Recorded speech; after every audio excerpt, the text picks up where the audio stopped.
آپ کو یہ بتانا چاہوں گا، ایک مرتبہ ایک عورت حاملہ ہوئی تو اس نے اللہ کی بارگاہ میں دعا کی کہ یا اللہ اگر آسانی سے ولادت ہو جائے تو میں ایک منت مانتی ہوں اسے پوری کروں گی، کہیے سبحان اللہ۔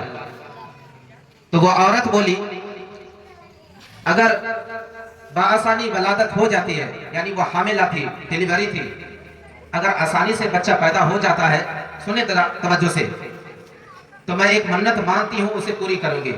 منت وہ یہ ہے کہ سرکار سیدنا امام حسین رضی اللہ تعالیٰ عنہ کے نام سے فاتحہ دلاؤں گی، کہیے سبحان اللہ۔ اللہ تبارک و تعالیٰ نے اس کی منت کو پوری فرما لیا، کہیے سبحان اللہ۔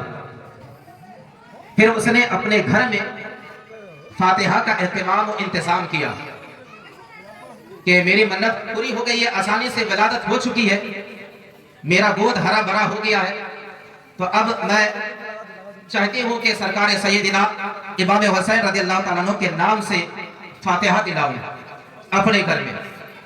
تو اس نے فاتحہ کا اہتمام کیا، انتظام کیا۔ معزز حضرات توجہ سے سنیں، ذرا سنیں توجہ سے، ایمان تازہ ہوگا، ایک بار بولے سبحان اللہ۔ اللہ پاک آپ کے سننے کو قبول فرمائے، کہیے آمین ثم آمین۔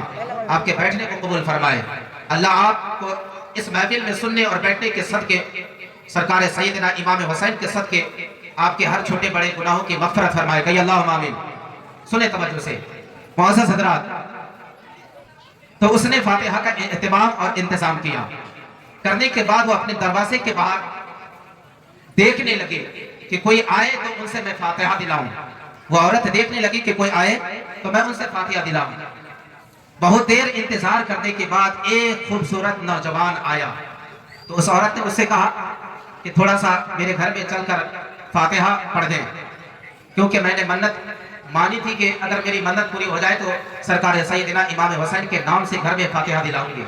توجہ سے سنیں میری بات کو۔ اس نوجوان خوبرو لڑکے نے کہا ٹھیک ہے، وہ لڑکا اس کے گھر میں گیا، فاتحہ پڑھنے کا اہتمام و انتظام کیا تھا، وہ فاتحہ پڑھنا شروع کیا۔ سنیں توجہ سے، ایمان تازہ ہوگا۔ جب وہ قرآن پاک کی تلاوت کر رہا تھا تو اس کے گھر میں رحمت و برکت کی بارش ہو رہی تھی، کہیے سبحان اللہ۔ جب وہ قرآن پاک کی تلاوت کر رہا تھا تو اس کا گھر جھوم رہا تھا، ایسا لگتا تھا جیسے اس کے گھر میں فرشتوں کی جماعت آ گئی ہو، کہیے سبحان اللہ۔ جب وہ قرآن پاک کی تلاوت اس کے گھر میں کر رہا تھا تو ایسا لگتا تھا کہ جیسے اس کے گھر کے اوپر آسمان آ گیا ہو، کہیے سبحان اللہ۔ یعنی اس کے گھر میں رحمت و برکت کی بارش ہو رہی تھی۔ فاتحہ مکمل کرنے کے بعد، دعا کرنے کے بعد وہ اس کے گھر سے جانے لگا تو وہ عورت پوچھتی ہے کہ ذرا بتاؤ آپ کا نام کیا ہے، بولے سبحان اللہ، ذرا بتاؤ آپ کا نام کیا ہے۔ تو سرکار سیدنا امام حسین رضی اللہ تعالیٰ عنہ کے نام کا فاتحہ دلائی تھی۔ وہ نوجوان کہتا ہے کہ آپ بتاؤ ابھی کس کے نام سے فاتحہ دلائی ہو، تو وہ کہا سرکار سیدنا امام حسین کے نام کی فاتحہ دلائی ہو۔ تو اس نوجوان نے کہا تم نے جس حسین کے نام کا فاتحہ دلائی ہو وہی حسین تمہارے سامنے کھڑا ہے، کہیے سبحان اللہ۔ وہی حسین تمہارے سامنے کھڑا ہے، سبحان اللہ۔ پتہ چلا گھر میں فاتحہ دلائیں گے تو برکت گھر میں نہ ہوگی، توجہ کریں، گھر میں فاتحہ دلائیں اپنے گھر میں برکت ہوگی۔ ادھر ادھر کرنے سے کیا فائدہ ہے؟ ادھر ادھر کرنے سے کوئی فائدہ نہیں ہے۔